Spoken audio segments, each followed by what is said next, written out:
ಸೌರಮಂಡಲದಲ್ಲಿ ಭೂಮಿ, ಚಂದ್ರ, ಸೂರ್ಯ ಒಂದೇ ಸಮತಲದಲ್ಲಿ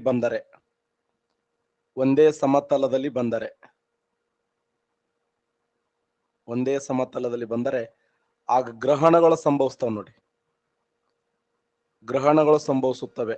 ಗ್ರಹಣಗಳು ಸೂರ್ಯ, ಚಂದ್ರ ಮತ್ತು ಭೂಮಿ ಒಂದೇ ಸಮತಲದಲ್ಲಿ ಬಂದ್ರೆ ಏನು ಸಂಭವಿಸ್ತವೆ ಅಂದ್ರ ಗ್ರಹಣಗಳು ಸಂಭವಿಸ್ತವೆ. ಗ್ರಹಣ ಅಂದ್ರೆ ಏನು?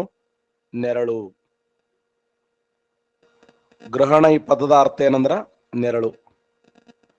ಗ್ರಹಣಗಳಲ್ಲಿ ಎಷ್ಟು ಪ್ರಕಾರ ಅಂದ್ರೆ 2 ಪ್ರಕಾರ. ಒಂದು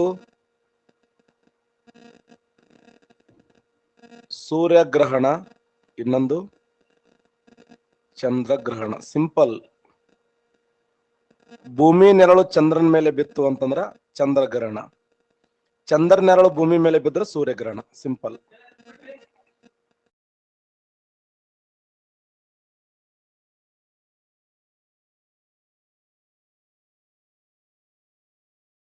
ಗ್ರಹಣಗಳಲ್ಲಿ ಎಷ್ಟು ಪ್ರಕಾರ ಅಂದ್ರೆ 2 ಪ್ರಕಾರ. ಒಂದು ಚಂದ್ರಗ್ರಹಣ, ಇನ್ನೊಂದು ಸೂರ್ಯಗ್ರಹಣ. ಗ್ರಹಣ ಅಂದ್ರೆ ಏನು? ಅಡಚಣೆ, ನೆರಳು, ತೊಂದರೆ ಅಂತ ಅರ್ಥ. ಗ್ರಹಣ ಈ ಪದದ ಮೀನಿಂಗ್ ಏನಂದ್ರ ನೆರಳು, ಅಡಚಣೆ, ತೊಂದರೆ.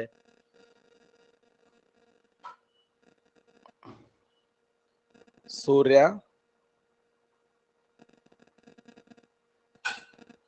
ಭೂಮಿ, ಚಂದ್ರ. ಸೂರ್ಯನ ನೆರಳು ಚಂದ್ರನ ಮೇಲೆ ಬೀಳ್ತದ. ಸೂರ್ಯನ ಕಿರಣಗಳು ಚಂದ್ರನ ಮೇಲೆ ಬೀಳ್ತವ. ಚಂದ್ರನ ನೆರಳು ಭೂಮಿ ಮೇಲೆ ಬಿತ್ತು ಅಂತಂದ್ರ ಆ ಸಮಯದಲ್ಲಿ ಭೂಮಿ ಗ್ರಹಣ ಅನ್ನಬಾರದು, ಸೂರ್ಯಗ್ರಹಣ ಅಂತ ಕರಿಬೇಕು. ಆಕ್ಚುಲಿ ಅದು ಕನ್ಫ್ಯೂಸ್ ಆಗಬಾರದಂದ್ರ ಭೂಮಿ ಗ್ರಹಣ ಅಂತ ಕರಿಬೇಕಿತ್ತು ಅವ್ರು. ನನ್ನ ಪ್ರಕಾರ ನಾ ಇದ್ರ ಹಂಗೆ ಕರಿತಿದ್ದೆ, ಭೂಮಿ ಗ್ರಹಣ ಕರಿತಿದ್ದೆ. ಯಾಕೆ ಭೂಮಿಗೆ ತೊಂದರೆ ಆಗ್ತದಲ್ಲ, ಭೂಮಿ ಗ್ರಹಣ ಅಂತ ಕರಿಬೇಕಿತ್ತು. ಆದ್ರ ಅವರೆಲ್ಲ ಸೂರ್ಯಗ್ರಹಣ ಅಂತ ಕರೆದ್ರು. ಸೂರ್ಯಗ್ರಹಣ ಯಾವ ದಿನ? ಅಮಾವಾಸ್ಯೆ ದಿನ. ಅಮಾವಾಸ್ಯೆ ದಿನ ಸಂಭವಿಸ್ತದೆ.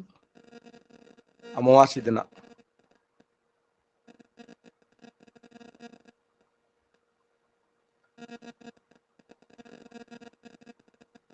Stream, drift, current, wind.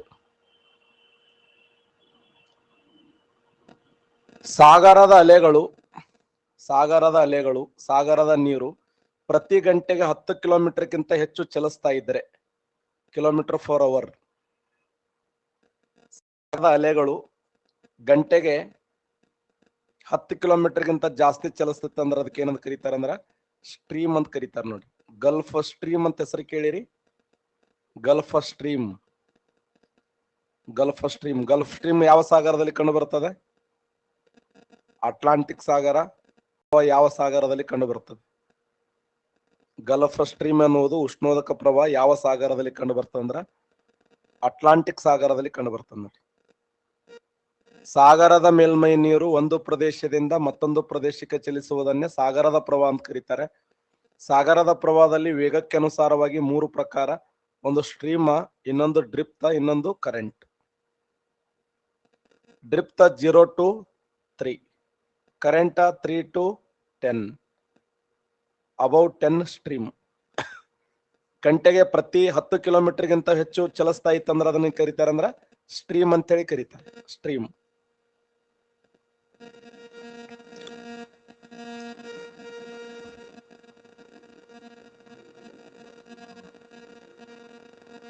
ಪೆರಲ್ಸನ ನಿಯಮ,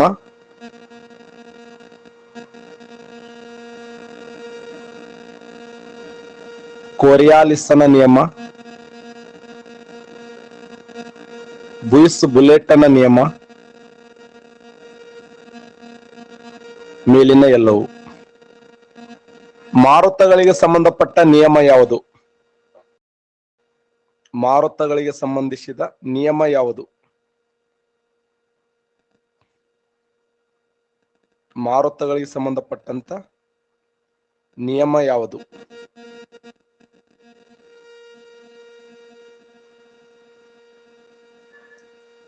ಮಾರುತಗಳಿಗೆ ಸಂಬಂಧಪಟ್ಟ ನಿಯಮ ಯಾವುದಂದ್ರೆ ಮೇಲಿನ ಎಲ್ಲವೂ ಸರಿ ನೋಡಿ. ಪೆರಲ್ಸನ್ ನಿಯಮ ಬರ್ತದೆ, ಕೊರಿಯಾಲಿಸನ್ ನಿಯಮ ಬರ್ತದೆ, ಬುಯ್ಸ್ ಬುಲೆಟನ್ ನಿಯಮ ಬರ್ತದೆ.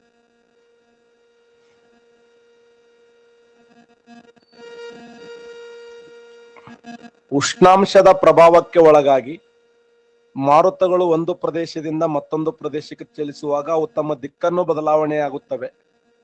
ಉಷ್ಣಾಂಶದ ಪ್ರಭಾವಕ್ಕೆ ಒಳಗಾಗಿ ಮಾರುತಗಳು ಒಂದು ಪ್ರದೇಶದಿಂದ ಮತ್ತೊಂದು ಪ್ರದೇಶಕ್ಕೆ ಚಲಿಸುವಾಗ ಅವು ತಮ್ಮ ದಿಕ್ಕನ್ನು ಬದಲಾವಣೆ ಮಾಡಿಕೊಳ್ಳುತ್ತವೆ ಎಂಬುದು ಕೊರಿಯಾಲಿಸನ ನಿಯಮ. ಕೊರಿಯಾಲಿಸನ ನಿಯಮ ಏನ್ ಹೇಳ್ತದೆ ಅಂದ್ರೆ, ಉಷ್ಣಾಂಶದ ಪ್ರಭಾವಕ್ಕೆ ಒಳಗಾಗಿ ಉಷ್ಣಾಂಶದ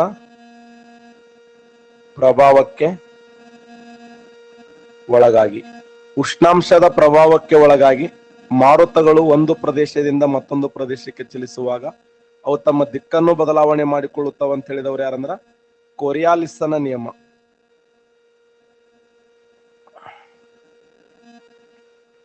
ಭೂಮಿಯ ದೈನಿಕ ಚಲನೆಯ ಪರಿಣಾಮವಾಗಿ ಮಾರುತಗಳು ಒಂದು ಪ್ರದೇಶದಿಂದ ಮತ್ತೊಂದು ಪ್ರದೇಶಕ್ಕೆ ಚಲಿಸುವಾಗ ಅವು ತಮ್ಮ ದಿಕ್ಕನ್ನು ಬದಲಾವಣೆ ಮಾಡಿಕೊಳ್ಳುತ್ತವೆ.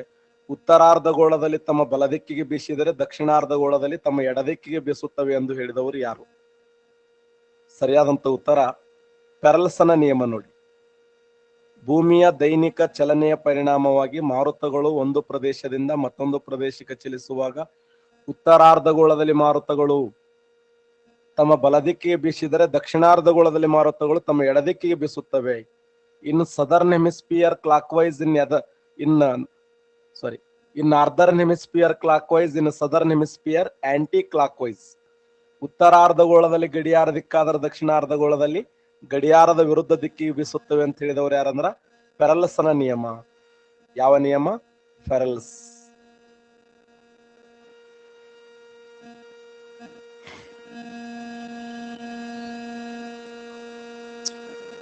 ನಿರಂತರ ಮಾರುತಗಳು,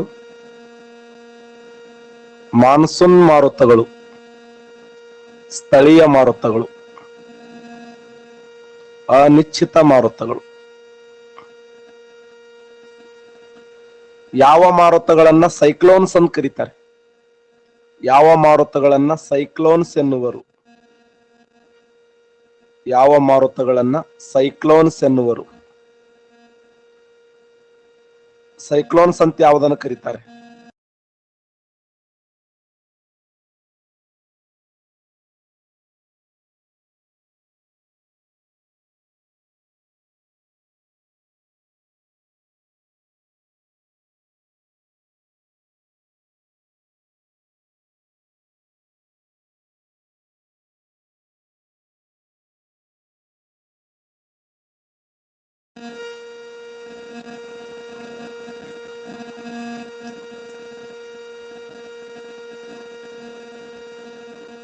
ನಿರ್ದಿಷ್ಟ ಅವಧಿಯಲ್ಲಿ ನಿರ್ದಿಷ್ಟ ದಿಕ್ಕಿನ ಕಡೆಗೆ ಬೀಸುವ ಮಾರುತಗಳು. ನಿರ್ದಿಷ್ಟ ಅವಧಿಯಲ್ಲಿ ನಿರ್ದಿಷ್ಟ ದಿಕ್ಕಿನ ಕಡೆಗೆ ಬೀಸುವ ಮಾರುತಗಳು ಯಾವಂದ್ರ ಮಾನ್ಸೂನ್ ಮಾರುತಗಳನ್ನು ನೋಡಿ. ಮಾನ್ಸೂನ್ ಮಾನ್ಸೂನ್ ಮಾನ್ಸೂನ್ ಎಂಬ ಪದ ಯಾವ ಭಾಷೆಯಿಂದ ಬಂದಿದೆ ಅಂದ್ರೆ ಅರಬಿಕ್ ಭಾಷೆಯ ಮೌಸಿಮ್ ಅನ್ನುವಂತ ಪದದಿಂದ ಬಂದದ್ದು. ಮಾನ್ಸೂನ್ ಎಂಬ ಪದ ಅರಬಿಕ್ ಭಾಷೆಯ ಮೌಸಿಮ್ ಪದದಿಂದ ಬಂದಿದೆ. ಮೌಸಿಮ್ ಎಂದರೇನು? ನಿಯತಕಾಲಿಕ ಅಥವಾ ಋತುಮಾನು ಎಂದರ್ಥ. ನಿಯತಕಾಲಿಕ ಅಥವಾ ಋತುಮಾನು. ಯಾವ ಮಾರುತಗಳನ್ನ 40ರ ಅಬ್ಬರದ ಗಾಳಿಗಳು, 50ರ ಉಗ್ರ ಗಾಳಿಗಳು, 60ರ ಅರಚುವ ಗಾಳಿಗಳು ಅಂತ ಕರೀತಾರೆ? ಯಾವ ಗಾಳಿಗಳನ್ನ 40ರ ಅಬ್ಬರದ ಗಾಳಿ, 50ರ ಉಗ್ರ ಗಾಳಿ, 60ರ ಅರಚುವ ಗಾಳಿ, ನಿರಂತರ ಮಾರುತಗಳನ್ನ ಹೆಸರಿಂದ ಕರೀತಾರೆ ನೋಡಿ. ನಿರಂತರ ಮಾರುತಗಳನ್ನ ಹೆಸರಿಂದ ಕರೀತಾರೆ. ನಿರಂತರ ಮಾರುತಗಳಲ್ಲಿ ಮತ್ತೆ 3 ಪ್ರಕಾರ ಬರ್ತವೆ: ವಾಣಿಜ್ಯ ಮಾರುತ, ಪ್ರತಿ ವಾಣಿಜ್ಯ ಮಾರುತ, ಧ್ರುವೀಯ ಮಾರುತ. ಮಾನ್ಸೂನ್ ಮಾರುತಗಳಲ್ಲಿ 2 ಪ್ರಕಾರ: ಒಂದು ನೈಋತ್ಯ ಮಾನ್ಸೂನ್ ಮಾರುತ, ಇನ್ನೊಂದು ಈಶಾನ್ಯ ಮಾನ್ಸೂನ್ ಮಾರುತ. ಸ್ಥಳೀಯ ಮಾರುತಗಳಲ್ಲಿ 4 ಪ್ರಕಾರ: ಪರ್ವತ ಗಾಳಿಗಳು, ಸಮುದ್ರದ ಗಾಳಿಗಳು, ಭೂಗಾಳಿಗಳು, ಕಣಿವೆ ಗಾಳಿಗಳು ಅಂತ ಬರ್ತವೆ. ಇನ್ನು ಅನಿಶ್ಚಿತ ಮಾರುತಗಳಲ್ಲಿ 2 ಪ್ರಕಾರ: ಆವರ್ತ ಮಾರುತ ಮತ್ತು ಪ್ರತ್ಯಾವರ್ತ ಮಾರುತ ಅಂತ ಬರ್ತವೆ. ಸೈಕ್ಲೋನ್ ಅಂಡ್ ಆಂಟಿ ಸೈಕ್ಲೋನ್ ಅಂತ ಹೇಳಿ ಕರೀತಾರೆ. ಆವರ್ತ ಮಾರುತ ಮತ್ತು ಪ್ರತ್ಯಾವರ್ತ ಮಾರುತಗಳು.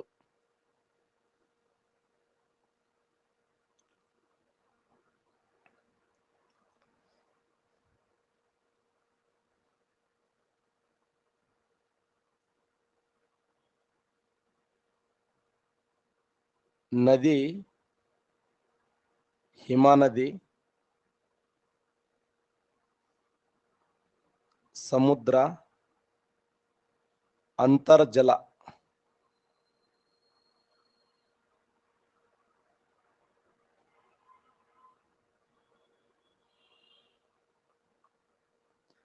ಸಾಗರದ ಒಂದು ಭಾಗ ಯಾವುದು? ಇದರಲ್ಲಿ ಸಾಗರದ ಒಂದು ಭಾಗ ಯಾವುದು? ಇದರಲ್ಲಿ ಯಾವುದು ಸಾಗರದ ಒಂದು ಭಾಗವಾಗಿದೆ ಅಂದ್ರೆ ಸಮುದ್ರ. ನೋಡಿ, ಸಾಗರದ ಒಂದು ಭಾಗ ಯಾವಂದ್ರೆ ಸಮುದ್ರ. ಸಾಗರದ ಒಂದು ಭಾಗವಾಗಿದ್ದು ಸುತ್ತಲೂ ಭೂ ಹಂಚಿದ್ರೆ ಸಮುದ್ರ. ಸಾಗರದ ಒಂದು ಭಾಗವಾಗಿದ್ದು ಸುತ್ತಲೂ ಭೂ ಹಂಚಿನಿಂದ ಕೂಡಿದ ವಿಶಾಲವಾದ ಜಲಭಾಗವೇ ಸಮುದ್ರ ಎಂದು ಕರೆಯುತ್ತೇವೆ. ಪ್ರಪಂಚದ ಅತಿ ದೊಡ್ಡ ಸಮುದ್ರ ಅಂದ್ರೆ ದಕ್ಷಿಣ ಚೀನಾ ಸಮುದ್ರ. ಭಾರತ ದೇಶದ ಅತಿ ದೊಡ್ಡ ಸಮುದ್ರ ಅಂದ್ರ ಅರಬ್ಬಿ ಸಮುದ್ರ. ಅರಬ್ಬಿ ಸಮುದ್ರ ಯಾವುದರ ಒಂದು ಭಾಗ ಅಂದ್ರ ಹಿಂದೂ ಮಹಾಸಾಗರದ ಒಂದು ಭಾಗವಾಗಿದೆ. ಅಂತರ್ಗುಹೆಗಳು ಯಾವ ನಿರ್ಮಾಣವಾಗುತ್ತವೆ? ಅಂತರ್ಗುಹೆಗಳು ಭೂಮಿ ಒಳಗಡೆ ಅಂತರ್ಗುಹೆಗಳು ನಿರ್ಮಾಣ ಆಗ್ತವೆ.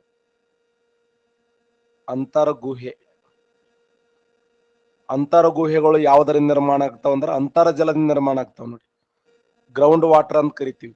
ಆ ಗ್ರೌಂಡ್ ವಾಟರ್ದ ಪರಿಣಾಮದಿಂದ ಏನಾಗ್ತಾವ ಅಂದ್ರೆ ಅಂತರ್ಗುಹೆಗಳು ನಿರ್ಮಾಣಗೊಳ್ಳುತ್ತವೆ. ಅಂತರ್ಜಲದ ಪರಿಣಾಮವಾಗಿ ಅಂತರ್ಗುಹೆಗಳು ನಿರ್ಮಾಣಗೊಳ್ಳುತ್ತವೆ.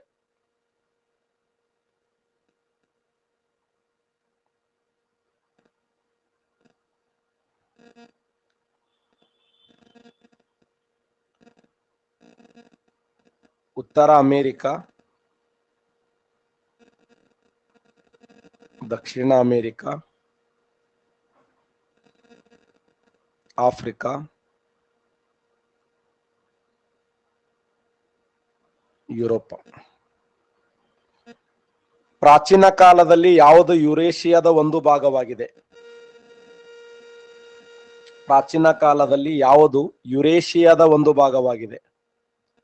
ಯುರೋಪ ಖಂಡ. ನೋಡಿ, ಪ್ರಾಚೀನ ಕಾಲದಲ್ಲಿ ಯಾವುದು ಯುರೇಷಿಯಾದ ಒಂದು ಭಾಗವಾಗಿದೆ ಅಂದ್ರೆ ಯುರೋಪ ಖಂಡದ ಒಂದು ಭಾಗ ಯಾವಂದ್ರ ಯುರೇಷಿಯಾ ಅಂತ ಹೇಳಿ ಗುರುತಿಸ್ತೀವಿ. ಯುರೇಷಿಯಾ ಯುರೋಪ ಖಂಡದ ಒಂದು ಭಾಗವಾಗಿದೆ.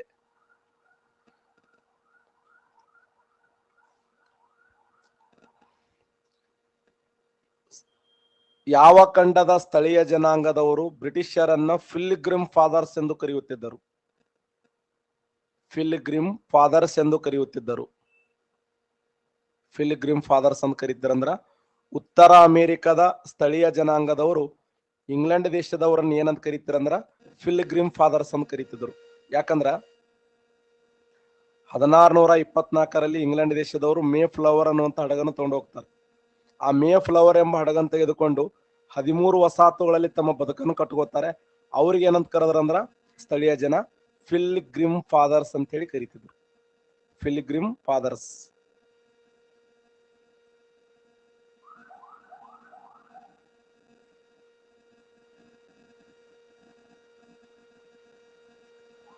ನಾರ್ವೆ,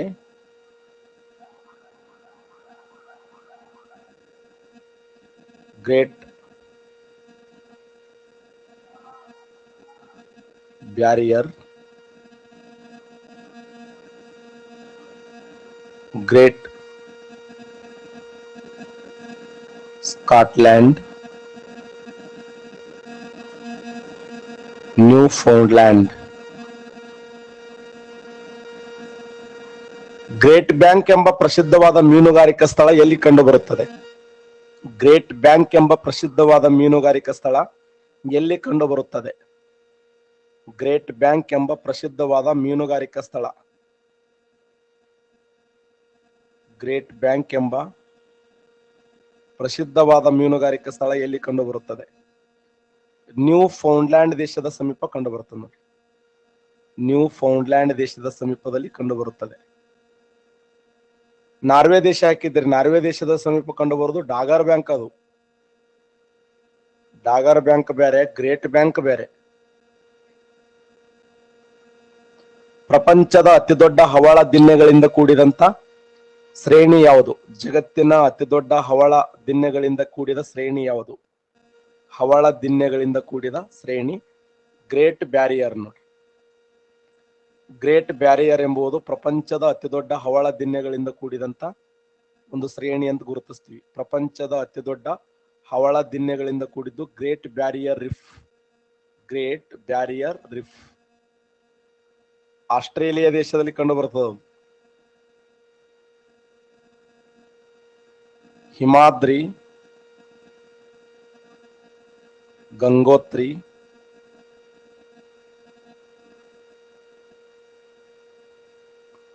ದಕ್ಷಿಣ ಗಂಗೋತ್ರಿ, ಮೈತ್ರಿ,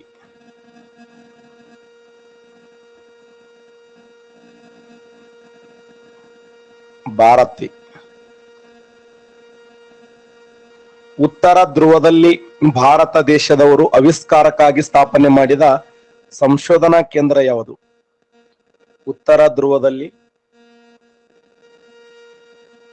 ಉತ್ತರ ಧ್ರುವವನ್ನ ಅಧ್ಯಯನ ಮಾಡುವ ಸಲುವಾಗಿ.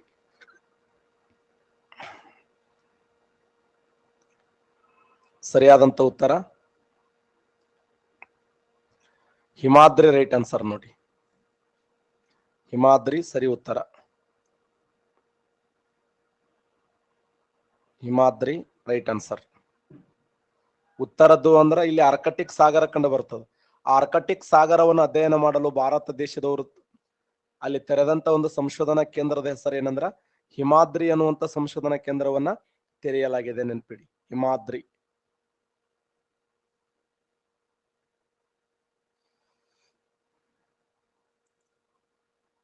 Sir Isaac Newton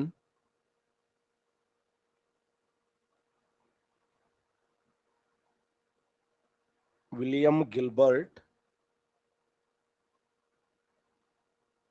Alexander Cunningham,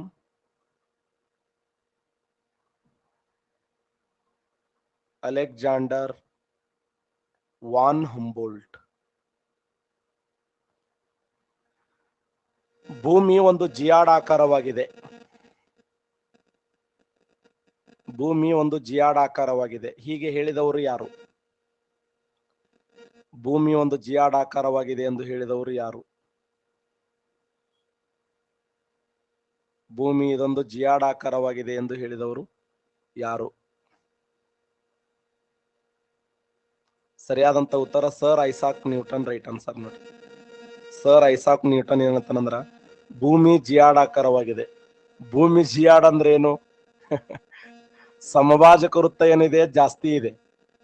ಧ್ರುವ ಪ್ರದೇಶಕ್ಕೆ ಹೋದಂಗ ಅದು ಏನಿದೆ ಅಂದ್ರೆ ಚಪ್ಪಟೆ ಆಕಾರವಾಗಿದೆ ಅಂತ. ಸಮಭಾಜಕ ವೃತ್ತ ಉಬ್ಬಿಕೊಂಡಿದ್ದು ಧ್ರುವ ಪ್ರದೇಶಕ್ಕೆ ಹೋದಂಗ ಅದೇನಾಗಿದೆ ಅಂದ್ರೆ ಚಪ್ಪಟೆ ಆಕಾರವಾಗಿದೆ. ಆ ಉದ್ದೇಶಕ್ಕಾಗಿ ಭೂಮಿ ಜಿಯಾಡಾಕಾರವಾಗಿದೆ ಅಂತ ಮೊದಲು ಹೇಳಿದವರು ಯಾರಂದ್ರ ಸರ್ ಐಸಾಕ್ ನ್ಯೂಟನ್. ಅದನ್ನ ಹೆಚ್ಚು ಪ್ರತಿಪಾದನೆ ಮಾಡಿದವರು ಆಲ್ಬರ್ಟ್ ಐನ್ಸ್ಟೀನ್. ಭೂಮಿ ಒಂದು ಅಯಸ್ಕಾಂತ. ಭೂಮಿ ಇದೊಂದು ಅಯಸ್ಕಾಂತ. ಭೂಮಿ ಇದೊಂದು ಅಯಸ್ಕಾಂತ ಅಂತ ಹೇಳಿದವರು ವಿಲಿಯಂ ಗಿಲ್ಬರ್ಟ್ ನೋಡಿ. ಭೂಮಿ ಇದೊಂದು ಅಯಸ್ಕಾಂತ ಅಂತ ಹೇಳಿದವರು ವಿಲಿಯಂ ಗಿಲ್ಬರ್ಟ್. ಆಧುನಿಕ ಭೂಗೋಳಶಾಸ್ತ್ರದ ಪಿತಾಮಹ ಯಾರು? Who is the father of modern geography? ಸರಿಯಾದಂತ ಉತ್ತರ ಅಲೆಕ್ಸಾಂಡರ್ ವಾನ್ ಹಂಬೋಲ್ಟ್ ನೋಡಿ. ಅಲೆಕ್ಸಾಂಡರ್ ವಾನ್ ಹಂಬೋಲ್ಟ್ ಅವರನ್ನ ಆಧುನಿಕ ಭೂಗೋಳಶಾಸ್ತ್ರದ ಪಿತಾಮಹ ಅಂತ ಹೇಳಿ ಕರೀತಾರೆ. ಪ್ರಾಚೀನ ಭೂಗೋಳಶಾಸ್ತ್ರದ ಪಿತಾಮಹ ಯಾರಂದ್ರ Eratosthenes. John Kepler,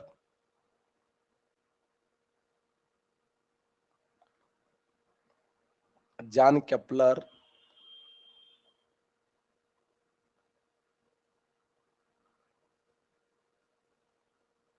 Copernicus, Galileo,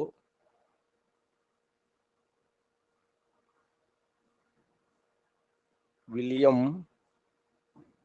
John. ಪ್ರಪಂಚದಲ್ಲಿ ತನ್ನ ಸಿದ್ಧಾಂತ ಸುಳ್ಳು ಎಂದು ಒಪ್ಪಿಕೊಂಡ ಮೊದಲ ವಿಜ್ಞಾನಿ ಯಾರು?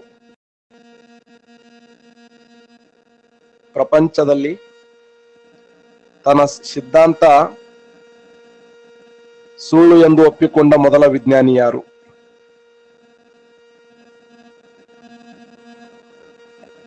ಪ್ರಪಂಚದಲ್ಲಿ ತನ್ನ ಸಿದ್ಧಾಂತ ಸುಳ್ಳು ಎಂದು ಒಪ್ಪಿಕೊಂಡ ಮೊದಲ ಅಂದ್ರ ಗೆಲಿಲಿಯೋ. Right answer.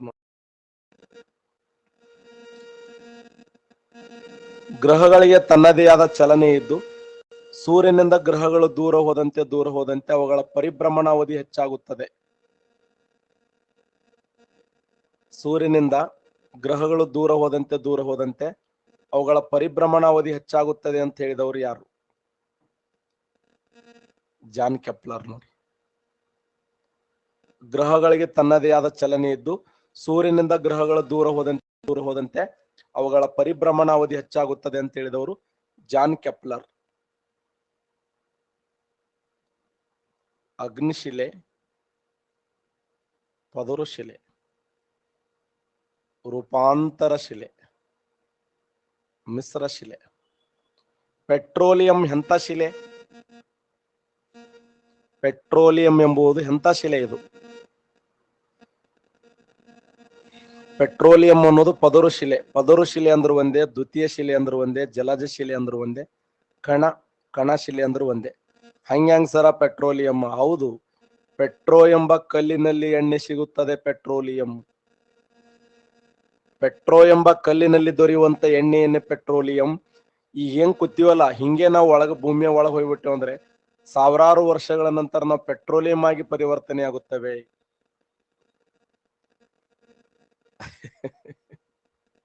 ಪ್ರಾಣಿಜನ್ಯಗಳೇ ಪೆಟ್ರೋಲಿಯಂ. ಆ ಪೆಟ್ರೋ ಎಂಬ ಕಲ್ಲಿನಲ್ಲಿ ದೊರೆಯುವಂತ ಎಣ್ಣೆ ಇದೆಯಲ್ಲ, ಆ ಪೆಟ್ರೋ ಎಂಬ ಕಲ್ಲಿನಲ್ಲಿ ದೊರೆಯುವಂತ ಎಣ್ಣೆಯನ್ನೇ ಪೆಟ್ರೋಲಿಯಂ ಅಂತ ಕರೀತಾರೆ. ಪೆಟ್ರೋಲಿಯಂ ಎಂಥ ಶಿಲೆ ಅಂದ್ರೆ ಇದೊಂದು ಪದರು ಶಿಲೆಯಾಗಿದೆ. ಚಿನ್ನ ಟೈಪ್ ಆಫ್ ರಾಕ್ಸ್. ಚಿನ್ನ ಇದು ಎಂಥ ಶಿಲೆ ಅಂತ ಕ್ವಶನ್ ಆಗಿದೆ. ಚಿನ್ನ ಎಂಥ ಶಿಲೆ ಅಂದ್ರೆ ಅಗ್ನಿಶಿಲೆ. ನೋಡಿ, ಇಗ್ನಿಸಿಯಸ್ ರಾಕ್ಸ್ ಅಂತ ಕರಿತೀವಿ. ಅಗ್ನಿಶಿಲೆ. ಚಿನ್ನ ಎಂಥ ಶಿಲೆಗೆ ಉದಾಹರಣೆಯಾಗಿದೆ ಅಂದ್ರೆ ಅಗ್ನಿಶಿಲೆಗೆ ಉದಾಹರಣೆಯಾಗಿದೆ. ಗ್ಯಾಬ್ರೋ ಎಂಬುದು ಯಾವ ಶಿಲೆಗೆ ಉದಾಹರಣೆಯಾಗಿದೆ? ಗ್ಯಾಬ್ರೋ ಎಂಬುದು ಯಾವ ಶಿಲೆಗೆ ಉದಾಹರಣೆಯಾಗಿದೆ ಅಂದ್ರೆ ಅಗ್ನಿಶಿಲೆಗೆ ಉದಾಹರಣೆಯಾಗಿದೆ. ಗ್ಯಾಬ್ರೋ ಇದು ಯಾವ ಶಿಲೆಗೆ ಉದಾಹರಣೆ ಅಂದ್ರೆ ಅಗ್ನಿಶಿಲೆಗೆ ಉದಾಹರಣೆಯಾಗಿದೆ. ನೆನ್ಪಿಡಿ, ವೆರಿ ಇಂಪಾರ್ಟೆಂಟ್. ಬಸಾಲ್ಟ್ ಎಂಬುದು ಯಾವ ಶಿಲೆಗೆ ಉದಾಹರಣೆಯಾಗಿದೆ? ಬಸಾಲ್ಟ್ ಎಂಬುದು ಯಾವ ಶಿಲೆಗೆ ಉದಾಹರಣೆಯಾಗಿದೆ? ಬಸಾಲ್ಟ್ ಎಂಬುದು ಅಗ್ನಿಶಿಲೆಗೆ ಉದಾಹರಣೆ. ನೋಡಿ,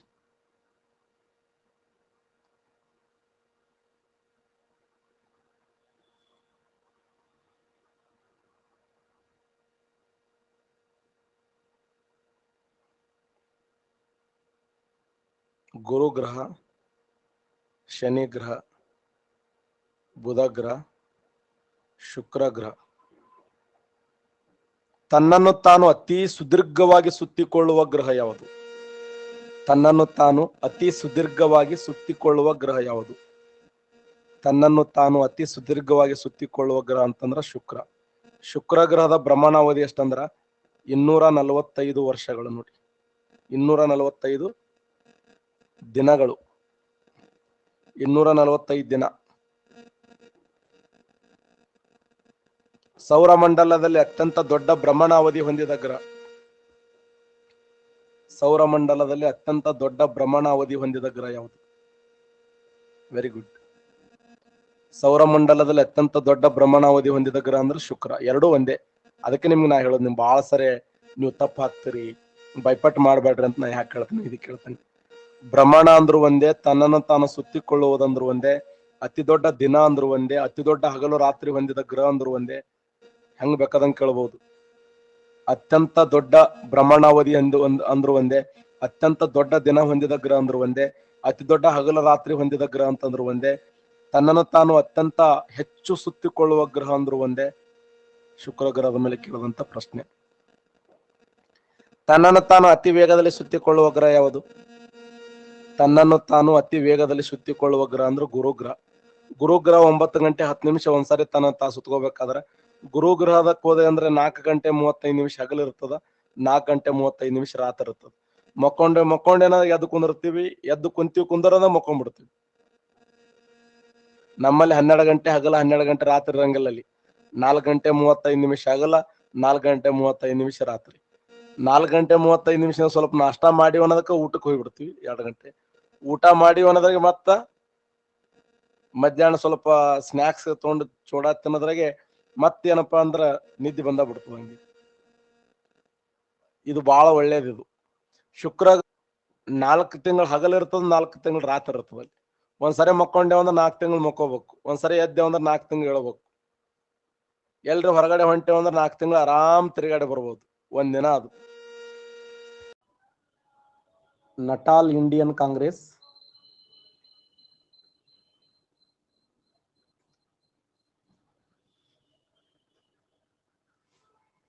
ಫಿನಿಕ್ಸ್,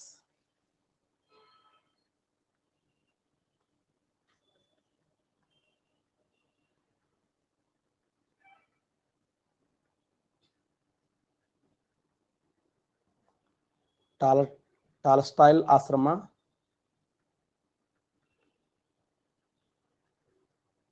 ಸೇವಾಗ್ರಾಮ. ಸಿಯೋಗನ್ ಎಂಬ ಸ್ಥಳದಲ್ಲಿ ಸ್ಥಾಪನೆ ಮಾಡಿದ ಆಶ್ರಮದ ಹೆಸರೇನು? ಸಿಯೋಗನ್ ಎಂಬ ಸ್ಥಳದಲ್ಲಿ ಸ್ಥಾಪನೆ ಮಾಡಿದ ಆಶ್ರಮದ ಹೆಸರೇನು? ಸಿಯೋಗನ್ ಎಂಬ ಸ್ಥಳದಲ್ಲಿ ಸ್ಥಾಪನೆ ಮಾಡಿದ ಆಶ್ರಮದ ಹೆಸರೇನು? ಯಮುನಾ ಅವರು, ಪಚ್ಚಿ, ಮಲ್ಲು, ಶ್ರವಣ್, ಆನಂದ, ರಾಜೇಶ್ವರಿ, ಪ್ರಶಾಂತ್, SB, ರೋಹಿಣಿ, ಲಲಿತಾ. ಸರಿಯಾದಂತ ಉತ್ತರ ಸೇವಾಗ್ರಾಮ. ನೋಡಿ, ಸಿಯೋಗನ್ ಅನ್ನುವಂಥ ಸ್ಥಳ ಎಲ್ಲಿದೆ ಅಂದ್ರೆ ನಮ್ಮ ಮಹಾರಾಷ್ಟ್ರದಲ್ಲಿದೆ. ಮಹಾರಾಷ್ಟ್ರದ ಸಿಯೋಗನ್ ಎಂಬ ಸ್ಥಳದಲ್ಲಿ 1936 1936 ಇದರ ಮೊದಲ ಹೆಸರೇನು ಯಾರು ಹೇಳ್ತೀರಿ? ಸೇವಾಗ್ರಾಮದ ಮೊದಲ ಹೆಸರೇನು? ಎಕ್ಸಲೆಂಟ್. ಅಲ್ಲ, ಸತ್ಯಾಗ್ರಾಮ ಅಲ್ಲ, ವಾರ್ಧಾ ಆಶ್ರಮ. ನೋಡಿ, ವಾರ್ಧಾ ಆಶ್ರಮ ನೆನ್ಪಿಡಿ. ವಾರ್ಧಾ ಆಶ್ರಮ ಅಂದ್ರು ಒಂದೇ. ಆ ವಾರ್ಧಾ ಆಶ್ರಮಕ್ಕಿರುವ ಇನ್ನೊಂದು ಹೆಸರೇ ಸೇವಾಗ್ರಾಮ ಅಂತೇಳಿ ಕರಿತೀವಿ. ಆ ಸೇವಾಗ್ರಾಮ ಅಂತೇಳಿ ಮರುನಾಮಕರಣ ಮಾಡಿದ್ದು 1936. ಕುಷ್ಠ ರೋಗಿಗಳ ಆರೈಕೆಗಾಗಿ ಗಾಂಧಿ ಸ್ಥಾಪನೆ ಮಾಡಿದ ಆಶ್ರಮದ ಹೆಸರೇನು? ಕುಷ್ಠ ರೋಗಿಗಳ ಆರೈಕೆಗಾಗಿ ಗಾಂಧೀಜಿಯವರು ಸ್ಥಾಪನೆ ಮಾಡಿದ ಆಶ್ರಮದ ಹೆಸರೇನು? ಲೆಪ್ರೆಸಿ ಪೇಷಂಟ್ಗಳಿಗೆ ಆರೈಕೆ ಮಾಡುವಂತ ಉದ್ದೇಶಕ್ಕಾಗಿ ಗಾಂಧೀಜಿಯವರು ಪ್ರಾರಂಭ ಮಾಡಿದ ಆಶ್ರಮದ ಹೆಸರು ದಿ ಫಿನಿಕ್ಸ್ ಅನ್ನುವಂತ ಆಶ್ರಮವನ್ನು ಪ್ರಾರಂಭ ಮಾಡಿದರು. ದಿ ಫಿನಿಕ್ಸ್ ಈ ಆಶ್ರಮವನ್ನ 1904ರಲ್ಲಿ ಪ್ರಾರಂಭ ಮಾಡ್ತಾರೆ. ಯಾರ ಸಲುವಾಗಿ ಅಂದ್ರೆ ಕುಷ್ಠ ರೋಗಿಗಳ ಸಲುವಾಗಿ, ಲೆಪ್ರೆಸಿ ಪೇಷಂಟ್. ವರ್ಣಭೇದ ನೀತಿಯ ವಿರುದ್ಧ ಹೋರಾಟ ಮಾಡಲು ಗಾಂಧಿ ಸ್ಥಾಪನೆ ಮಾಡಿದ ಆಶ್ರಮದ ಹೆಸರೇನು?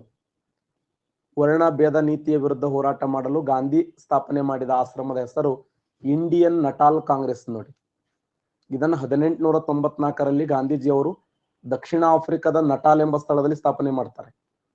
ದಕ್ಷಿಣ ಆಫ್ರಿಕಾದ ನಟಾಲ್ ಎಂಬ ಸ್ಥಳದಲ್ಲಿ ಪ್ರಾರಂಭ ಮಾಡಿರ್ತಕ್ಕಂಥದ್ದು. ದಾದಾ ಅಬ್ದುಲ್ಲಾ ಅನ್ನುವಂಥ ವ್ಯಕ್ತಿಯ ಮೊಕದ್ದಮೆ ಪರವಾಗಿ ಗಾಂಧೀಜಿಯವರು ದಕ್ಷಿಣ ಆಫ್ರಿಕಾ ಹೋಗ್ತಾರೆ. ಆ ದಕ್ಷಿಣ ಆಫ್ರಿಕಾದಲ್ಲಿ ಗಾಂಧೀಜಿಯವರಿಗೆ ಆಗಿರುವಂತ ಅವಮಾನಗಳನ್ನ ಅವರು ವಾದ ಮಾಡುವ ಸಮಯದಲ್ಲಿ ಗಾಂಧೀಜಿಯವರಿಗೆ ತಲೆಮೆಯಾಗಿರುವಂತ ರುಮಾಲವನ್ನು ಕಸ್ಕೋತಾರೆ. ಟ್ರೈನ್ ನಿಂದ ಅವಮಾನ ಮಾಡಿ ಕೆಳಗಿಳಿಸ್ತಾರೆ. ಅವರು ಆ ಕುದುರೆಯ ಸಾರೋಟದಲ್ಲಿ ಹೋಗುವಂತ ಸಮಯದಲ್ಲಿ ಬಂದು ಬೂಟಗಾಲ ಕೈಗೆ ಒದಿತಾರೆ, ರಕ್ತ ಸೋರುತ್ತದೆ. ರಾತ್ರಿ 9 ಗಂಟೆ ನಂತರ ಗಾಂಧೀಜಿಯವರು ದಕ್ಷಿಣ ಆಫ್ರಿಕಾದ ನಟಾಲ್, ಡರ್ಬನ್ ಮತ್ತು ಪ್ರಿಟೋರಿಯಾ ಅನ್ನುವಂಥ ಸ್ಥಳಗಳಲ್ಲಿ 9 ಗಂಟೆ ನಂತರ ತಿರುಗಾಡಿದರೆ ಅವ್ರಿಗೆ ₹100 ಫೈನ್ ಹಾಕ್ತಿರ್ತಾರೆ. ಇವೆಲ್ಲವೂ ಕಣ್ಣಾರೆ ಕಂಡ ಗಾಂಧಿ ಅಂತಾರೆ, ಇಷ್ಟೆಲ್ಲ ನಾವು ಜ್ಞಾನವಂತರದೀವಿ, ಶಿಕ್ಷಣ ಪಡೆದೀವಿ, ವಕೀಲರದೀವಿ, ನಮಗೆ ಹಿಂಗ್ ಮಾಡ್ತಾರಂದ್ರ ಗೊತ್ತಿಲ್ಲದೆ ಇರುವಂತ ಜನರಿಗೆ ಯಾವ ತರ ಅನ್ಯಾಯ ಮಾಡಬಹುದು ಅಂತ ಹೇಳಿ ಗಾಂಧಿ 2 ವರ್ಷ ಅಂತ ಹೇಳಿ ಹೋದವರು 22 ವರ್ಷದ ಗಣಮಗ. ಅಲ್ಲಿ 22 ವರ್ಷ ದೊಡ್ಡ ಮಟ್ಟದ ಹೋರಾಟ. ಸುಮ್ಮ ಮೌನಾಗಿ ಕೂತ್ ಬಿಡೋ ಎಲ್ರಿ ಹೋರಾಟ. ಗಾಂಧಿ ಕುಂತಾನಂದ್ರ ಹೋರಾಟ ಸ್ಟಾರ್ಟ್ ಆಗ್ಯದ ಅಂತ ಅರ್ಥ. ಅದು ಬ್ರಿಟಿಷರಿಗೆ ಕೆಲವರು ಜ್ವರ ಬಂದ್ಬಿಡು, ಗಾಂಧಿ ಕುಂತಾನಂದ್ರ. ಎಲ್ಲಿ ಹೋಗಿದ್ದು 1891 ಹೋಗ್ಯಾನ, ಹೊರಗೆ ಬಂದಿದ್ದು 1915 ಹೊರಗೆ ಬಂದ. 1893 ಹೋಗಿ 22 ವರ್ಷ ಹೋರಾಟ. ಈ ಹೋರಾಟವನ್ನು ಕಂಡು ಗೋಪಾಲಕೃಷ್ಣ ಗೋಖಲೆ ಅಂತನ ಗಾಂಧಿ, ನೀ ಯಾಕೆ ಭಾರತಕ್ಕೆ ಬರಬಾರದು? ಹ್ಞೂನ್ರಿ ಅಣ್ಣ ಬರ್ತೇನೆ ಅಂತ. ಇಲ್ಲ, ನಿಮ್ಮ ನಾಯಕತ್ವ ನಮಗೆ ಬೇಕು. ಕ್ವಶನ್ ಆಗಿದೆ ಇದು. ಅವರು ಸರ್ವೆಂಟ್ಸ್ ಆಫ್ ಇಂಡಿಯಾ ಸೊಸೈಟಿ ಅನ್ನುವಂತ ಒಂದು ಸಂಘಟನೆ ಪ್ರಾರಂಭ ಮಾಡಿದ್ರು. ಆ ಸರ್ವೆಂಟ್ಸ್ ಆಫ್ ಇಂಡಿಯಾ ಸಂಘಟನೆಯ ಸದಸ್ಯರಾಗಿ ದಕ್ಷಿಣ ಆಫ್ರಿಕಕ್ಕೆ ಹೋಗಿ ಕಾರ್ಮಿಕರ ಪರವಾಗಿ ಹೋರಾಟವನ್ನು ಮಾಡ್ತಾರೆ ಅವರು. ಒಬ್ಬ ನಾಯಕ ಇನ್ನೊಬ್ಬ ನಾಯಕನನ್ನು ಸೃಷ್ಟಿ ಮಾಡ್ತಾನೆ ಹೊರತು ಬೆಂಬಲಿಗನಲ್ಲ. ಅದು ಗೋಪಾಲ್ ಕೃಷ್ಣ ಗೋಖಲೆ ಅವರ ವ್ಯಕ್ತಿತ್ವ. ಅದು 1915ರಲ್ಲಿ ಗೋಪಾಲ್ ಕೃಷ್ಣ ಗೋಖಲೆ ಅವರು ಮರಣ ಅಪ್ಪಿದಾಗ ಗಾಂಧೀಜಿ ಅವರು ಕಣ್ಣೀರ್ ಹಾಕ್ತಾರೆ. ಕಣ್ಣೀರ್ ಹಾಕಿ ಅಳ್ತಾರೆ. ಏನು ಅಂತಂದ್ರೆ, ಭಾರತದ ಪವಿತ್ರವಾದ ಗಂಗೆ ಒಂದು ಬತ್ತಿ ಹೋಯಿತು ಅಂತ. ಭಾರತದ ಪವಿತ್ರವಾದ ಗಂಗೆ ಒಂದು ಬತ್ತಿ ಹೋಯಿತು, ಇಂಥ ವ್ಯಕ್ತಿ ನಮ್ಮ ಜೀವನದಾಗ ಮತ್ತೆ ಸಿಗ್ಲಕ್ ಸಾಧ್ಯ ಇಲ್ಲ ಅಂತೇಳಿ ಮಹಾತ್ಮ ಗಾಂಧೀಜಿ ಅವರು ಕಣ್ಣೀರ್ ಹಾಕ್ತಾರೆ. ಯಾಕಂದ್ರೆ ಅವರು ತಮ್ಮ ರಾಜಕೀಯ ಗುರು ಅಂತ ಘೋಷಣೆ ಮಾಡ್ಕೊಂಡಿದ್ರು. ಇನ್ನೊಂದು ವಿಶೇಷ ಏನಂದ್ರೆ, ಅಖಂಡ ಭಾರತ ದೇಶವನ್ನು ಒಂದು ಬಾರಿ ಸುತ್ತಿ ಬರುವಂತೆ ಕರೆ ಕೊಟ್ಟಿದ್ರು. ಒಂದು ಬಾರಿ ಭಾರತವನ್ನು ಸುತ್ತರಿ, ಭಾರತದಲ್ಲಿರುವಂತಹ ಅಸ್ಪೃಶ್ಯತೆ, ಹಿಂದೂ ಮುಸ್ಲಿಮರ ಒಂದು ಬಾಂಧವ್ಯ, ಗ್ರಾಮೀಣ ಪ್ರದೇಶಗಳು, ಬ್ರಿಟಿಷರು ಯಾವ ತರ ಭಾರತೀಯರನ್ನ ನಾಶ ಮಾಡ್ತಾ ಇದ್ದಾರೆ, ಇವೆಲ್ಲವುಗಳನ್ನ ನೀವು ಒಂದ್ಸರಿ ಕಣ್ಣಾರೆ ಕಾಣ್ರಿ. ಅಖಂಡ ಭಾರತ ದೇಶವನ್ನು ಸುತ್ತು ಬರುವಂತೆ ಗಾಂಧೀಜಿಯವರಿಗೆ ಸಲಹೆ ಕೊಟ್ಟಿದ್ರು. ಆ ಮಾತಿನಂತೆ ಗಾಂಧೀಜಿಯವರು ಭಾರತಕ್ಕೆ ಬರ್ತಾರೆ. ಹಂಗಂದ್ರೆ ಅಧಿಕೃತವಾಗಿ ಭಾರತಕ್ಕೆ ಗಾಂಧೀಜಿಯವರು ಬಂದಿದ್ದು ಯಾವಾಗ ಅಂತ ಕ್ವಶನ್ ಕೇಳ್ತಾನೆ. 1915 ಜನವರಿ 9ನೇ ತಾರೀಕು. ಹಾಗಾದ್ರೆ ಗಾಂಧೀಜಿಯವರು ಇದಕ್ಕಿಂತ ಮುಂಚೆ ಸಾಕಷ್ಟು ಬಾರಿ ಭಾರತಕ್ಕೆ ಬಂದು ಹೋಗ್ಯಾರ. ಬಟ್ ಅವ್ರ ಕುಟುಂಬಕ್ಕೆ ಭೇಟಿಯಾಗಿ ಇದ್ದಾರೆ. ಬಟ್ ಸ್ವತಂತ್ರ ಹೋರಾಟಕ್ಕಂತ ಬಂದು ಭೇಟಿ ಕೊಟ್ಟಿದ್ದೆ 1915ರಲ್ಲಿ. ಕ್ವಶನ್ ಆಗಿದೆ, ಹಾಗಾದ್ರೆ ಗಾಂಧೀಜಿಯವರು ಪಾಲ್ಗೊಂಡ ಮೊದಲ ಕಾಂಗ್ರೆಸ್ ಅಧಿವೇಶನ ಯಾವುದು? ಗಾಂಧೀಜಿಯವರು ಪಾಲ್ಗೊಂಡ ಮೊದಲ ಕಾಂಗ್ರೆಸ್ ಅಧಿವೇಶನ ಯಾರು ಹೇಳ್ತೀರಿ? 1901ರ ಕಲ್ಕತ್ತಾ ಕಾಂಗ್ರೆಸ್ ಅಧಿವೇಶನ. ಅಧ್ಯಕ್ಷರಾದವರು ದೀನಶಾ ವಾಚ್ಯ. ಈ ಒಂದು ಅಧಿವೇಶನದಲ್ಲಿ ಗಾಂಧೀಜಿಯವರು ಮೊದಲ ಬಾರಿಗೆ ಕಾಂಗ್ರೆಸ್ ಅಧಿವೇಶನದಲ್ಲಿ ಪಾಲ್ಗೊಂಡರು. ಬಹಳ ರಿಪೀಟ್ ಆದ ಪ್ರಶ್ನೆ. ನಾವೇನ್ ಮಾಡ್ತೀವಿ, 1924 ಹಾಕ್ತೀವಿ, ಇಲ್ಲಾಂದ್ರೆ 1919 ಹಾಕ್ತೀವಿ, ಇಲ್ಲಾಂದ್ರೆ 1920ರ ನಾಗ್ಪುರ್ ಕಾಂಗ್ರೆಸ್ ಅಧಿವೇಶನ ಹಾಕ್ತೀವಿ. ಎಲ್ಲಾ ರಂಗ್ ಸರಿಯಾದಂತ ಉತ್ತರ 1901. ದೀನಶಾ ವಾಚ್ಯ ಅವರ ಅಧ್ಯಕ್ಷತೆಯಲ್ಲಿ ಗಾಂಧೀಜಿಯವರು ಮೊದಲ ಬಾರಿಗೆ ಭಾರತದ ರಾಷ್ಟ್ರೀಯ ಕಾಂಗ್ರೆಸ್ ಅಧಿವೇಶನದಲ್ಲಿ ಪಾಲ್ಗೊಂಡಿರ್ತಕ್ಕಂಥ ಒಂದು ಅಧಿವೇಶನ ಅಂತೇಳಿ ಕರಿತೀವಿ. ಇನ್ನು ಗಾಂಧೀಜಿ 1915 ಜನವರಿ 9ನೇ ತಾರೀಕು ಭಾರತಕ್ಕೆ ಬರ್ತಾರೆ. ಆ ದಿನವನ್ನ ಭಾರತ ದೇಶದಲ್ಲಿ ಏನಂತ ಕರೀತಾರೆ ಅಂದ್ರೆ, ಇವತ್ತಿಗೂ ಪ್ರವಾಸಿ ಭಾರತೀಯ ದಿನವನ್ನಾಗಿ ಘೋಷಣೆ ಮಾಡ್ತೀವಿ ಅಲ್ಲ. ನಿಮಗೆ ಕೇಳಿಸ್ತಾ ಇದೆಯಾ? ಯಾಕೆ ಮುಂಬೈನ ಅಪೋಲಾ ಬಂದರ ನೋಡಿ, ಮುಂಬೈದ ಅಪೋಲಾ ಬಂದರಕ್ಕೆ ಮಹಾತ್ಮ ಗಾಂಧೀಜಿ ಅವರು ಭೇಟಿ ಕೊಡ್ತಾರೆ. 1915 ಜನವರಿ 9ರಂದು ಮುಂಬೈನ ಅಪೋಲಾ ಬಂದರಕ್ಕೆ ಮಹಾತ್ಮ ಗಾಂಧೀಜಿ ಅವರು ಭೇಟಿ ಕೊಟ್ರು. ಯಾವ ಬಂದರ? ಮುಂಬೈನ ಅಪೋಲಾ ಬಂದರಕ್ಕೆ ಭೇಟಿ ಕೊಟ್ರು. ಹಾಗಾದ್ರೆ ಅವ್ರು ಭೇಟಿ ಕೊಟ್ಟ ತಕ್ಷಣ ಅವರಿಗೆ ಆಘಾತಕರವಾಗಿರೋ ಸುದ್ದಿ ಏನಂದ್ರೆ, ಅವ್ರ ಗುರುಗಳಾಗಿರುವಂತ ಗೋಪಾಲ್ ಕೃಷ್ಣ ಗೋಖಲೆ ಅವರು ಅಗಲ್ತಾರೆ. ಆ ಗೋಪಾಲ್ ಕೃಷ್ಣ ಗೋಖಲೆ ಅವರ ಅಗಲಿಕೆ ಇದೆಯಲ್ಲ, ಅವ್ರ ಮನಸ್ಸಿಗೆ ಬಹಳಷ್ಟು ಬೇಜಾರಾಗ್ತದೆ. ಬೆಂಗಳೂರಿಗೆ ಭೇಟಿ ಕೊಡ್ತಾರೆ. ಹಾಗಾದ್ರೆ ಬೆಂಗಳೂರಿಗೆ ಭೇಟಿ ಕೊಟ್ಟ ದಿನಾಂಕ ಯಾವುದು? ನೋಡಮ್ ಯಾರು ಶರಣ ಇದರಿ. 1915 1915 ಮಾರ್ಚ್ 8, ಏಪ್ರಿಲ್ 8, ಜನವರಿ 18, ಮೇ 8. ನೋಡಮ್ ಯಾರು ಜಾಣ್ರದರಿ.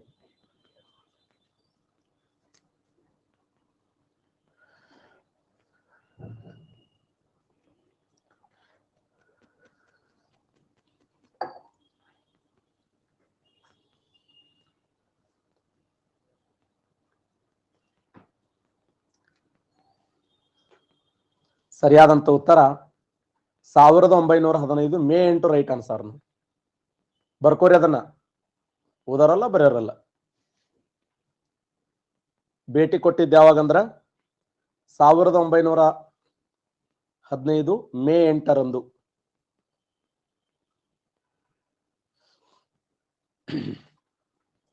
ಏನ್ ಕ್ವಶನ್ ಏನಿತ್ತದು? ನನ್ನ ಮ್ಯಾಗ ಬರ್ರಿ. ನಾನು ತಾರೀಖ್. ಗಾಂಧೀಜಿಯವರು ಯಾವ ಊರಿಗೆ ಭೇಟಿ ಕೊಡ್ತಾರಂದ್ರ, ಗಾಂಧೀಜಿಯವರು ಭೇಟಿ ಕೊಟ್ಟಿದ್ದು ಬೆಂಗಳೂರು ಪುತ್ಥಳಿ ಅನಾವರಣ ಸಮಾರಂಭ. ಆ ಪುತ್ಥಳಿ ಅನಾವರಣ ಸಮಾರಂಭದಲ್ಲಿ ಗಾಂಧೀಜಿಯವರು 5 ಸೂತ್ರಗಳನ್ನ ಮಂಡಿಸ್ತಾರೆ. ಪಂಚಸೂತ್ರಗಳು ಅಂತ ಕರಿತೀವಿ. ಓಕೆ, 5 ಸೂತ್ರಗಳನ್ನ, ಪಂಚಸೂತ್ರಗಳನ್ನ ಮಂಡಿಸ್ತಾರೆ. ಪಂಚಸೂತ್ರಗಳು ಯಾವಂದ್ರ, ನಂಬರ್ 1 ಹಿಂದೂ ಮತ್ತು ಮುಸ್ಲಿಮರ ಏಕತೆ. ನಂಬರ್ 2 ಅಸ್ಪೃಶ್ಯತೆ ನಿವಾರಣೆ. ಇದು ಬಹಳ ಸರಿ ಎಕ್ಸಾಮ್ ಕ್ವಶನ್ ಆಗಿದೆ ನೋಡಿ, ಅಸ್ಪೃಶ್ಯತೆ ನಿವಾರಣೆ. ನಂಬರ್ 3 ಸ್ತ್ರೀ ಸಬಲೀಕರಣ. ನಂಬರ್ 4 ಖಾದಿ ಮತ್ತು ಚರಕ ಪ್ರಚಾರ. ನಂಬರ್ 5 ಇನ್ನೊಂದು ಹೇಳ್ತಾರ ಅವರು ಏನು ಅಂತಂದ್ರೆ ಈ ಗುಡಿ ಕೈಗಾರಿಕೆಗಳನ್ನು ಇಂಪ್ರೂವ್ಮೆಂಟ್ ಮಾಡ್ರಿ, ಗುಡಿ ಕೈಗಾರಿಕೆಗಳನ್ನು ಇಂಪ್ರೂವ್ಮೆಂಟ್ ಮಾಡಿ. ಗುಡಿ ಕೈಗಾರಿಕೆ, ಖಾದಿ ಚರಕಗಳ ಪ್ರಚಾರ, ಸ್ತ್ರೀ ಸಬಲೀಕರಣ, ಅಸ್ಪೃಶ್ಯತೆ ನಿಷೇಧ, ಹಿಂದೂ ಮುಸ್ಲಿಮರ ಏಕತೆ, ಇವುಗಳನ್ನೇ ಪಂಚಸೂತ್ರಗಳು. ಈ ಸಮಯದಲ್ಲಿ ಇನ್ನೊಂದು ಮಾತು ಹೇಳ್ತಾರೆ, ಭಾರತದ ಪವಿತ್ರವಾದ ಗಂಗೆಯೊಂದು ಬತ್ತಿ ಹೋಯಿತು ಅಂತ.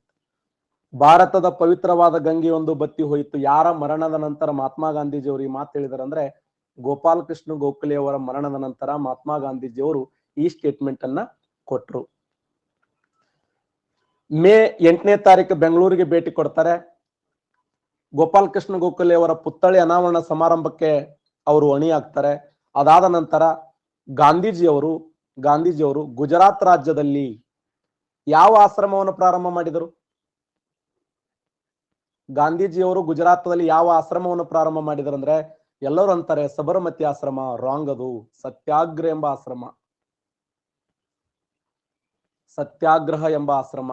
ಸತ್ಯಾಗ್ರಹ ಎಂಬ ಆಶ್ರಮವನ್ನು ಯಾವ ನದಿಯ ದಡದ ಮೇಲೆ? ಅದರ ಸಬರಮತಿ ನದಿಯ ದಡದ ಮೇಲೆ. ಸತ್ಯಾಗ್ರಹ ಎಂಬ ಆಶ್ರಮವನ್ನ ಸಬರಮತಿ ನದಿಯ ದಡದ ಮೇಲೆ ಪ್ರಾರಂಭ ಮಾಡಿದರು. ಸಬರಮತಿ ನದಿಯ ದಡದ ಮೇಲೆ ಸತ್ಯಾಗ್ರಹ ಎಂಬ ಆಶ್ರಮವನ್ನು ಪ್ರಾರಂಭ ಮಾಡ್ತಾರೆ. ಆ ಸಬರಮತಿ ನದಿಯನ್ನ ದಾಟುವಂತ ಸಮಯದಲ್ಲಿ ಒಂದು ಘಟನೆ ಆಗ್ತದೆ.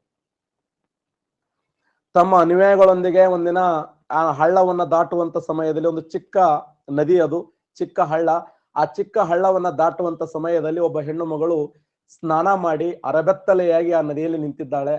ಗಾಂಧೀಜಿಯವರು ಹಳ್ಳ ದಾಟಬೇಕು, ಆ ಹೆಣ್ಮಗಳು ಹೊರಗೆ ಬರ್ಲಕ್ ರೆಡಿ ಇಲ್ಲ.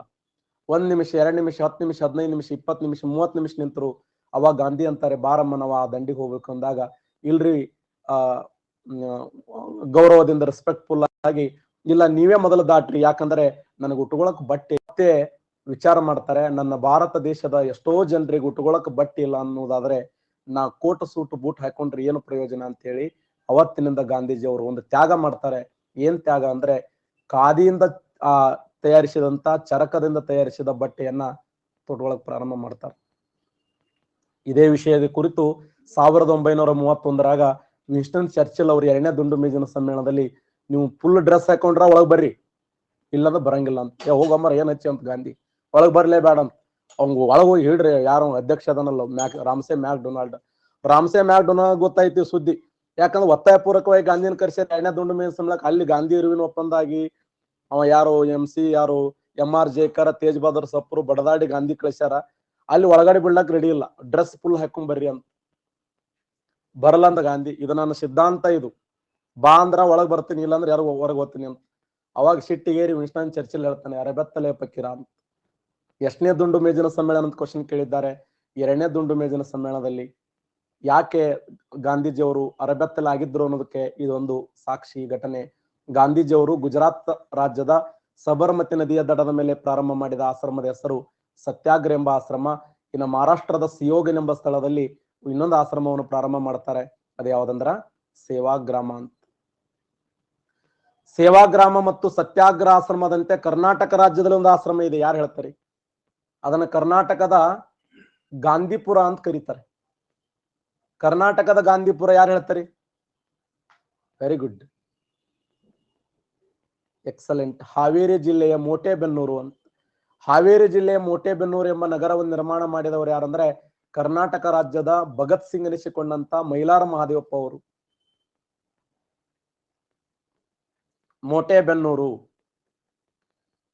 ಮೋಟೆಬೆನ್ನೂರು ಇದು ಗಾಂಧೀಜಿಯವರು ಒಂದು ಪ್ರೇರಾತ್ಮಕವಾಗಿ ಮೈಲಾರ ಮಹಾದೇವಪ್ಪ ಅವರು ನಿರ್ಮಾಣ ಮಾಡಿದಂತ ಒಂದು ನಗರ ಅಂತ ಹೇಳಿ ಕರಿತೀವಿ.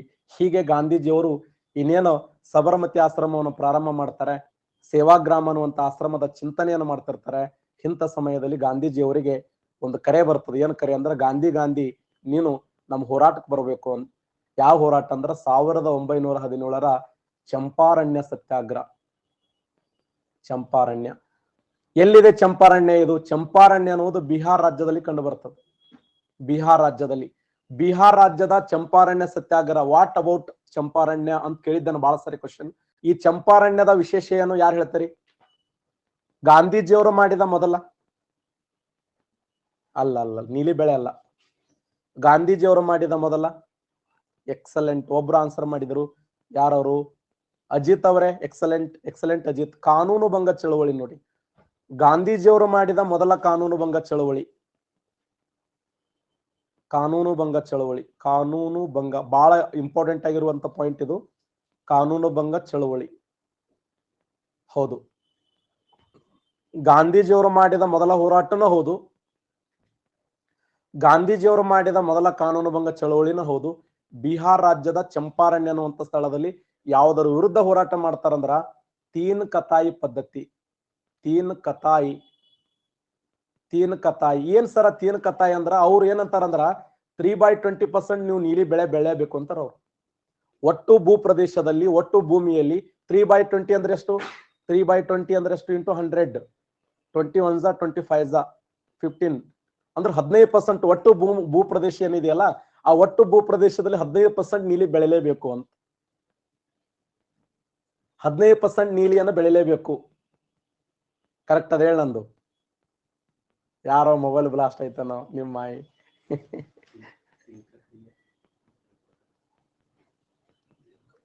ಯಾರೋ ಮೆಂಟಲಿಟಿ ಹೇಳ್ರಿ ಸುಮ್ಮನವ, ಸುಮ್ಮರು ಅಲ್ಲಿ ಪಾಠ ಕೇಳಲ್ಲಿ. ಬರೀ ಹಿಂಗೆ ವಾಜ್ ಮಾಡ್ರಿ.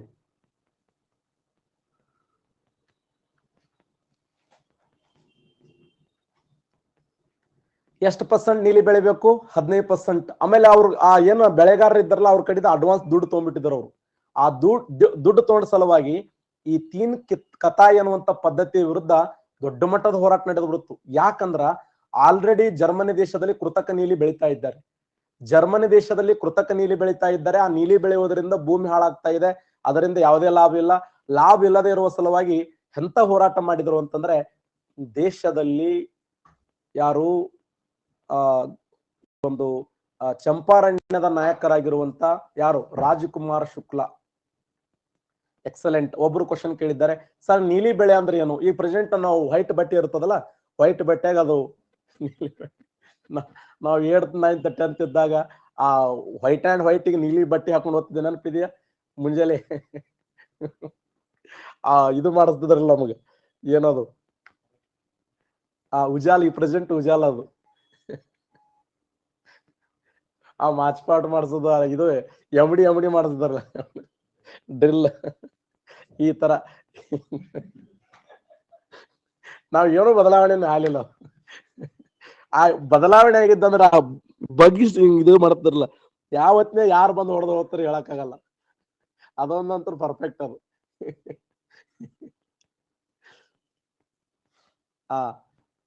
ಬೆಡ್ ಜಾವ್ ಅಂತಿದ್ರಲ್ಲ ಅದು. ಆ ನೀಲಿ ಬೆಳೆ ಇತ್ತಲ್ಲ, ನೀಲಿ ಅಂದ್ರೆ ವೈಟ್ ಬಟ್ಟೆಗಳೇ ಹಾಕಿ ಅದ ನೀಲಿ ಇದು ಮಾಡ್ತಾರಲ್ಲ, ಅದಕ್ಕೆ ನೀಲಿ ಬೆಳೆ. ಈಗ ಪ್ರೆಸೆಂಟ್ ಉಜಾಲ ಅಂತ ಕರಿತೀವಲ್ಲ, ಆ ತರ ನೀಲಿ ಬೆಳೆ ಬೆಳೆದು ಕೃತಕ ನೀಲಿಯನ್ನು ಜರ್ಮನ್ ದೇಶದವ್ರು ಆಲ್ರೆಡಿ ಬೆಳೆದಿದ್ರು. ಭಾರತ ದೇಶದ ನೀಲಿ ಬೆಳೆಗಾರ ಏನ್ ಮಾಡಿದಾರ ಅಂದ್ರ, ನಮ್ ಕಡೆಯಿಂದ ಬೆಳೆಕ್ ಆಗಲ್ಲ ಸ್ವಚ್ಛ, ದಯವಿಟ್ಟು ಇದಕ್ಕೆ ನೀವು ಮನ್ನಣೆಯನ್ನು ಕೊಡ್ರಿ, ಅವಕಾಶ ಕೊಡ್ರಿ ಅಂದಾಗ ಆಯ್ತಂತ ಹೇಳಿ ಇವ್ರು ಯಾರು ಬ್ರಿಟಿಷರ್ ಅದಕ್ಕೆ ಅವಕಾಶ ಕೊಡಕ್ ರೆಡಿ ಇಲ್ಲ. ಇಲ್ಲ, ನೀವು ನೀಲಿ ಬೆಳೆಯಲೇಬೇಕು. ಭಾರತೀಯರಂದ್ರು ನೀಲಿ ಬೆಳೆಯೋದ್ರಿಂದ ನಮ್ಗೆ ಬಹಳಷ್ಟು ತೊಂದರೆ ಇದೆ, ನಾವು ಬೆಳೆಯಂಗಿಲ್ಲ ಅಂತ ನಮ್ಮ ಭಾರತೀಯರು. ಆ ಸಂದರ್ಭದಲ್ಲಿ ವೆರಿ ವೆರಿ ಇಂಪಾರ್ಟೆಂಟ್, ಗಣೇಶ್ ಅನ್ನುವಂತ ಒಬ್ಬ ವಿದ್ಯಾರ್ಥಿ ಯಾರಿಗೆ ಮಾಹಿತಿ ಕೊಟ್ಟ ಅಂದ್ರ, ರಾಜಕಾರಣ್ಯ ಸತ್ಯಾಗ್ರಹಕ್ಕೆ ವೆಲ್ಕಮ್ ಮಾಡ್ಕೋತಾರೆ 1917ರಲ್ಲಿ. ಹಾಗಾದ್ರೆ ಈ ಚಂಪಾರಣ್ಯಕ್ಕೆ ಬಂದಂತ ಸಮಯದಲ್ಲಿ ಗಾಂಧೀಜಿಯವರು ಯಾವ ನಿವಾಸದಲ್ಲಿ ಇದ್ರು ಅಂತ ಕ್ವಶನ್ ಕೇಳೋಣ ಸರ್. ಯಾರ ನಿವಾಸದಲ್ಲಿದ್ರು? ಎಕ್ಸಲೆಂಟ್ ಟಾರ್ಗೆಟ್ ಅವರೇ. ಡಾಕ್ಟರ್ ಬಾಬು ರಾಜೇಂದ್ರ ಪ್ರಸಾದ್ ಅವರ ಸಂತ್ ರಾಮ್ ನಿವಾಸ್. ರೈಟ್. ಡಾಕ್ಟರ್ ಬಾಬು ರಾಜೇಂದ್ರ ಪ್ರಸಾದ್ ಅವರ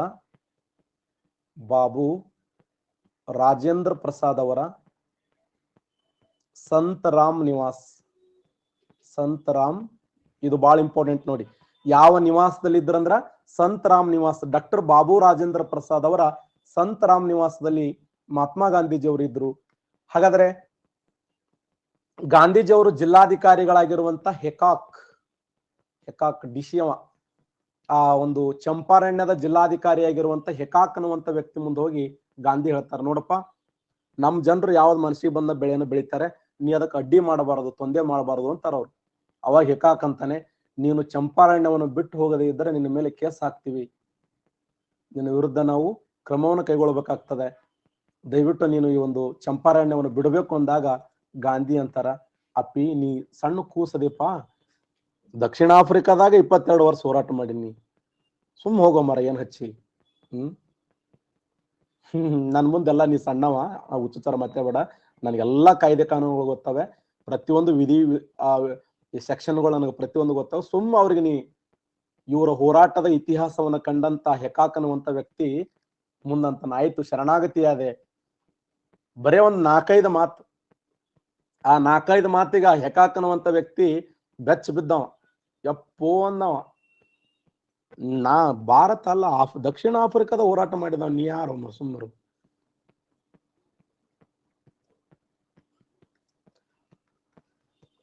ಶರಣಾಗತಿಯಾಗಿರುವಂತ ಹೆಕಾಕ್